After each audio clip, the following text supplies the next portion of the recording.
Bismillahirrahmanirrahim. Assalamualaikum warahmatullahi wabarakatuh. Pemirsa yang dirahmati Allah, marilah kita simak ceramah dari Buya Saiful Yasin dengan tema Rencana Allah akan indah pada waktunya.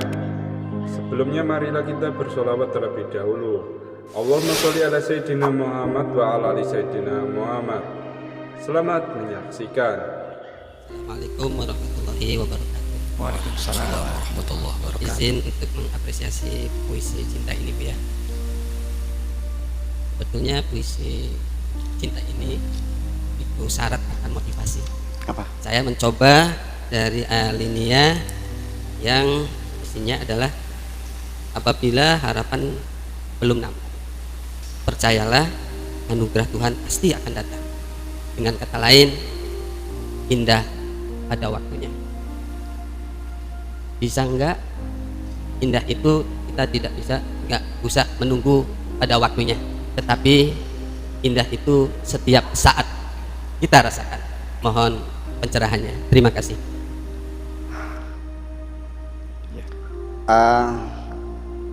Ketika harapan-harapan kita masih belum nampak kelihatan kan gitu, percayalah pasti akan terjadi.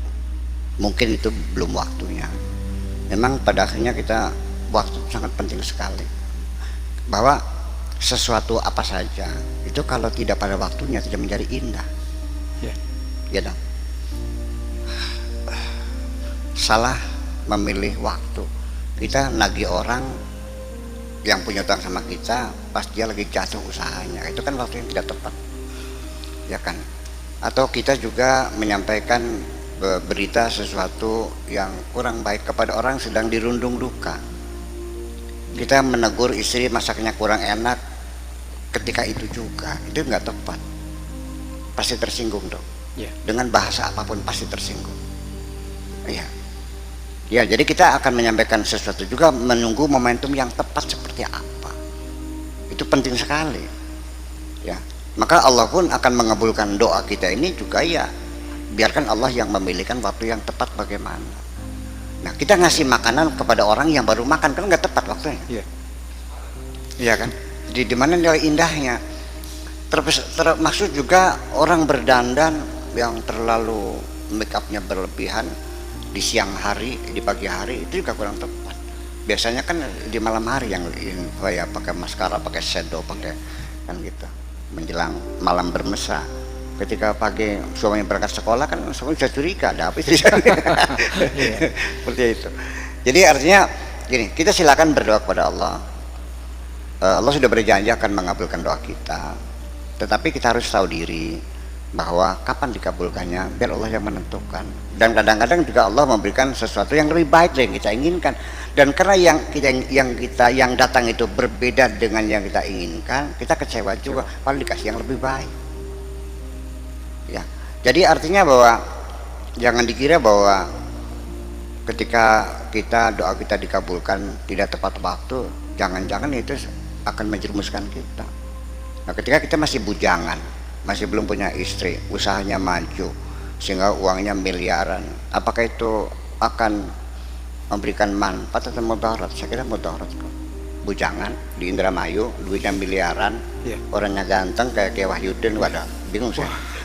Uangnya mau dibuang kemana ya? Iya. Jadi kenapa Allah ngasihkan rezeki kita setelah kita nikah itu rasakan begitu? Karena Allah sayang, kalau nggak rusak kita. Nah itu. Dan juga seringkali kitanya sebetulnya Allah ngasih sesuatu yang lebih baik. Yang ini tidak dikabulkan kan Allah ngasih yang baik. Ini kan terjadi ketika seseorang itu kekasihnya, tunangannya itu ternyata terbongkar dia berselingkuh dengan perempuan lain. Sampai akhirnya dia saking kecewanya minum baygon. Itu kan kebodohan di atas kebodohan. Karena dia, menurut sudut pandang dia, ternyata kecewa karena tunangannya berselingkuh. Cobalah kita lihat dari sudut pandang yang lain. Untung belum jadi kawin.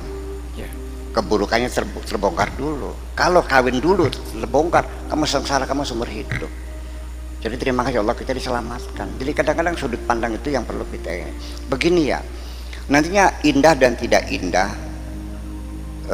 enak tidak enak itu sebetulnya bukan pada materi yang kita lihatnya, yang kita makan, yang kita pegang, tetapi kondisi jiwa kita, percaya atau tidak.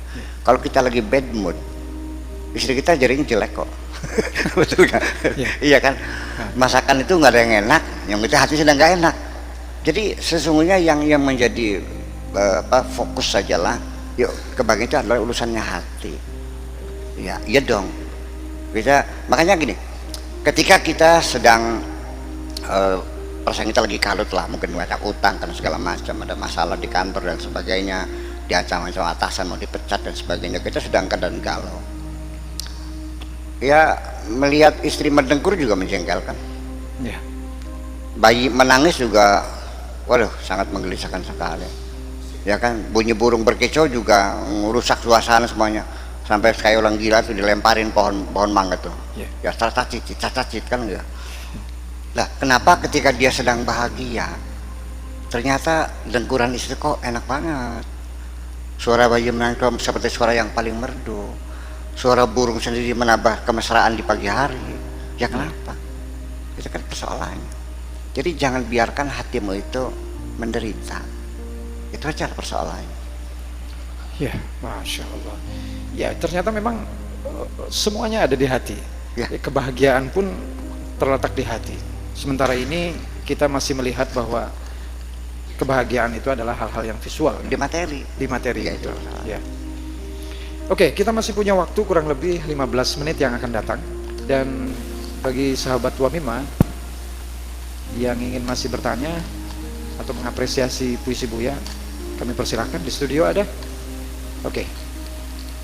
Sebutkan Assalamualaikum warahmatullahi wabarakatuh. Waalaikumsalam warahmatullahi. Ini saya ada pertanyaan yang masuk di YouTube. YouTuber. Oke. Ya, dari Bobby Faiz namanya. Ingin bertanya begini. Ini kan kajiannya tentang rahasia. Tentang apa? Rahasia. Iya, rahasia. Ada hadis qudsi mengatakan, aku adalah rahasiamu dan manusia adalah rahasiaku. Itu bagaimana Bu ya penjelasannya?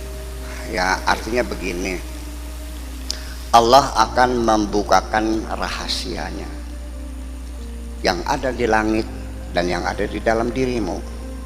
Sanurihim ayatina fil afaqi wa fi anfusihim. Jadi artinya berimbanglah dua hal yang makro dan mikro. Alam semesta sampai sekarang rahasia alam belum terungkap seluruhnya. Semuanya masih dugaan-dugaan. Dari teori bintang kembar, dari teori nebular, sampai sekarang teori The Big Bang oleh George Lemaitre. Itu teori sebelumnya berguguran karena tidak mampu mempertahankan argumentasi yang kuat. Sampai sekarang yang masih bertahan teori The Big Bang itu sendiri. Sampai sekarang kita masih belum tahu ada berapa galaksi di bumi ini. Yang baru terungkap baru 10 lah gitu. Termasuk Centauri, termasuk Bima Sakti, atau disebut dengan the Milky Way.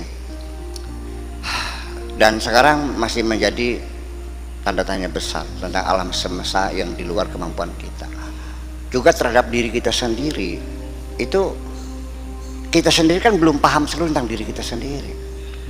Kalau Anda bisa paham anatomi saja, dari jumlah saraf, fisiologi, tentang darah, sampai sekarang ilmu tentang darah juga masih banyak yang belum tahu kok.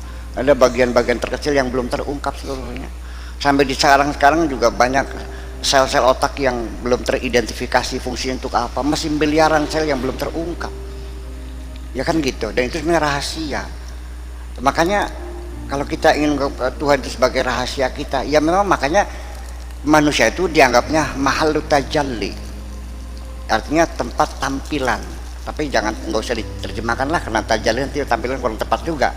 Jadi artinya kita sendiri juga mengasumsikan Tuhan itu dengan kita sendiri juga, karena kita melihat Tuhan juga melihat, kita ngomong Tuhan juga ngomong, ya kan, kita hidup dan juga hidup, kita mendengar melihat dan merasa kita, dan terus seperti sama-sama itu.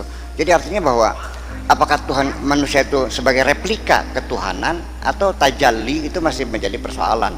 Tetapi sesungguhnya adalah di dalam diri kita ini masih banyak rahasia-rahasia yang belum terungkap. Kajian psikologi saja belum selesai kok, masih banyak di persengketaan. Sigmund Freud sampai sekarang masih tetap bertahan pada pendiriannya bahwa faktor seks yang menentukan. dan semua orang mencemoohkan tapi dia tetap bertahan, bahkan begitu. Jadi ya akhirnya bagaimana cara kerja otak kita juga belum terjawab seluruhnya kok. Jadi apa yang kita ketahui masih baru sangat sedikit. Jadi ketika kita menemukan satu temuan ilmu pengetahuan setelah melakukan penelitian di laboratorium bertahun-tahun, akhirnya ketemu, oh ada namanya sel darah putih. Belum lama kok, tahun 1969 lah itu baru ditemukan leukosit itu. Nah, ketika kita menemukan sesuatu kajian ilmiah, itu artinya Allah membukakan rahasianya kepada kita. Seperti itu. Dan ini umat Islam sendiri nampaknya berpikir tidak seperti itu. Sepertinya ini ilmu pengetahuan dan Al-Quran seperti dua hal yang kita tidak sulit untuk mengatakannya ya. Orang menemukan ilmu pengetahuan ya, mereka di Eropa eksperimen berpuluh-puluh tahun.